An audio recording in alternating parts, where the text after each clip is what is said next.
مساء الخير على متابعين الغاليين، يا رب دايما تكونوا بخير وسعادة. النهاردة فيديو جديد ووصفة جديدة، هنعمل مع بعض السمك السنجاري بطريقة بسيطة جدا وكمان سهلة، بس النتيجة بتاعته بجد هتكون هايلة. تابعوني في الفيديو علشان تشوفوا الطريقة. بس يلا بسرعة اشتركي في القناة ولايك وشير لو عجبك الفيديو. في الفيديو بتاع النهاردة بإذن ربنا هنعرف ازاي نختار السمك الماكريل الكويس اللي ما بيبقاش زفر، هنعرف نوعه ايه ونشتريه ازاي ونختاره ازاي. انا معايا 3 سمكات من السمك الماكريل. السمك الماكريل ده حلو جدا جدا، ده بيبقى مستورد بس بيكون جميل وطعمه حلو قوي. انا معايا 3 سمكات من السمك الماكريل. انا لما بروح اشتري السمك الماكريل ده بيبقى فيه كذا نوع. في النوع اللي هو الياباني وده مش حلو خالص خالص، وفي النوع النرويجي ده بيبقى افضل بكتير. فانت لما تروح تشتريه هتجيب السمك النرويجي مش هتجيب الياباني. انا دلوقتي هبتدي كده اعمل التتبيله بتاعته. طبعا انا نضفته تنظيفه كده حلوه وغسلته. دلوقتي بقى بعمل التتبيله بتاعته. حطيت كده فلفل اخضر وكمان قرن شطه، وحطيت كده حوالي 5 أو 6 فصوص من الثوم الكبار، هرستهم بالهراسه كده. دي بقى التتبيله بتاعت السمك، هتوديه في حته تانية خالص. ودي الهريسة اللي احنا عاملينها مع بعض، موجودة عندي دايما في الفريزر، بستخدمها على طول في كل حاجة. هاخد منها معلقة كبيرة كده، هحطها برضو على التتبيلة، وهحط كده شوية بقى ايه من التوابل بتاعتي. احط كده الاول الليمون، عصرة ليمونتين كده كبار. ودلوقتي بقى احط ملح وكمون وكمان كزبرة وفلفل اسود. ادي الملح والكمون، دي التوابل بتاعه السمك يا جماعه، لا بتقل ولا بتزيد عن كده. الملح والكمون وكمان رشه فلفل اسود صغيره خالص، لكن الكمون بنكتره. وكمان معلقه من الكزبره الناشفه المطحونه. ادي بقى ضربه كده في الكبه عشان تكون الخلطه بتاعتي جاهزه. وطبعا الليمون اللي احنا قلنا عليه ما نستغناش عنه ابدا، انا حطيت عصير ليمونتين. كده الخلطة بتاعتي جاهزة اللي انا هتبل بيها السمك. ودي انا بحطها في باب الفريزر، دايما بستخدمها مع بتنجان مخلل بقى، او مع تتبيلة سمك، او احط منها معلقة على الفول. دي بصراحة يا جماعة بتبقى تحفة جدا، بعمل منها كميات وبحطها في باب الفريزر وبستخدمها. هحط كده برضو معلقة من الخل على الخلطة بتاعتي. وكمان هزود التتبيلة بقى بتاعت السمك دي، كانت عندي موجودة في التلاجة، ممكن تستغني عنها خالص. انا هحط كده منها معلقة عشان هي موجودة عندي، لكن الملح والفلفل والكمون والكزبرة اللي احنا حطيناهم يغنوا عن اي تتبيلة تانية. ودلوقتي بقى هبتدي اقلب التتبيلة بتاعتي، هتكون جاهزة ان انا اتبل السمك.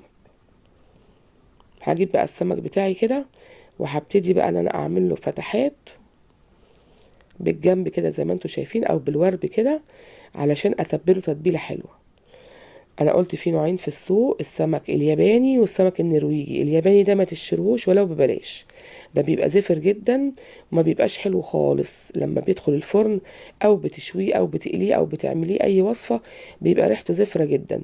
لكن النرويجي ده يا جماعة بيبقى غالي شوية بس بيبقى حلو قوي. يبقى انت لما تروحي تشتري تسألي عن السمك الماكريل النرويجي، موجود ومتوفر في المحلات، بس لازم انت تبقي فاهمة انت بتشتري ايه. هتبل بقى كده السمك من جوه ومن بره، وهدخل التتبيله كده في الفتحات علشان السمك بتاعي يحيق ويبقى طعمه حلو. ايوه بالشكل ده. وهقلب برضو السمك على الناحيه التانية، وهدخل التتبيله كده في الفتحات عشان يحيق السمك كله. واللي عملته في السمكه الاولى هعمله في بقيه السمك. طبعا الكميه بتاعتك انت عايزه تعملي اكتر اقل مفيش مشكله. انا كده خلاص تبلته، هسيبه حوالي نص ساعه عقبال ما اعمل الخلطه بتاعتي. دي التتبيله دي اتبقت، انا مش هرميها، انا هشيلها كده شويه. هقول لكم هعمل بيها ايه دلوقتي.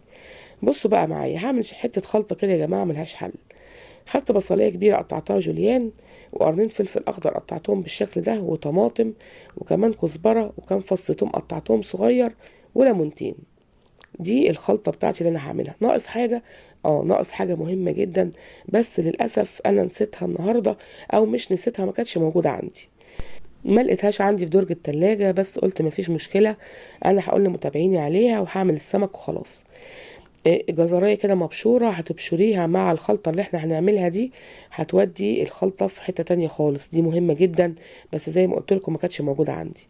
انا حطيت كده البصل بتاعي، البصل بس، وحطيت عليه رشه فلفل اسود صغيره، وكمون، وكمان كزبره. كل التوابل بتاعتي هحطها كده، وهمسك بقى البصل هديله كده دعكه حلوه قوي الاول قبل ما احط اي حاجه. يبقى انا حطيت على البصل شوية التوابل بتاعتي، الملح والفلفل والكمون والكزبرة، وهديله دعكة حلوة قوي بايديا الاول قبل ما احط عليه بقية المكونات.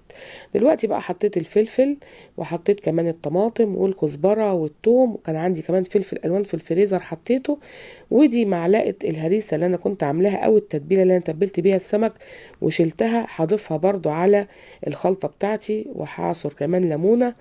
والخلطة بتاعتي هتبقى تحفة، بس ناقصها زي ما قلت لكم جزرايه مبشورة.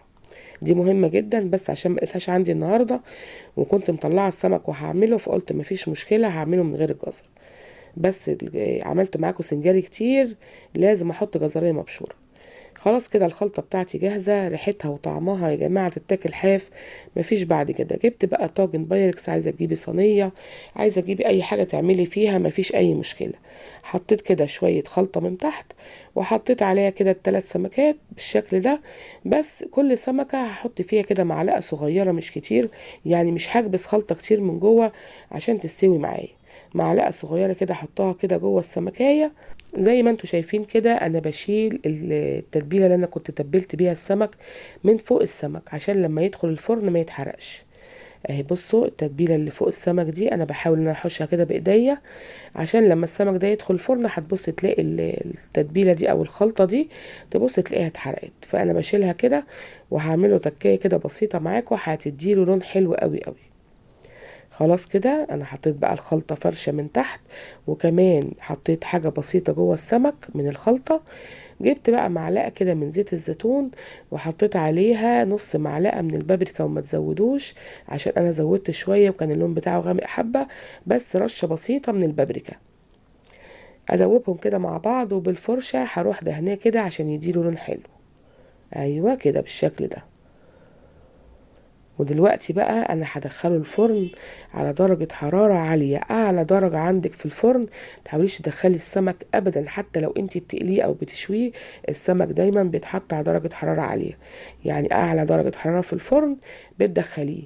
ما بيقعدش كتير، بيقعد حوالي من نص ساعة لساعة الا ربع على حسب الفرن بتاعك. ودلوقتي هو طلع بقى، بصوا من الفرن، الخلطة بتاعته والتتبيلة والريحة بتاعته مفيش بعد كده. اعملوه بقى وجربوه هيعجبكم قوي. انا بتمنى يكون الفيديو بتاعنا النهارده عجبكم، ولو عجبكم بقى ما تنسونيش في اللايك والشير والسبسكرايب للقناه. يلا باي باي، سلام.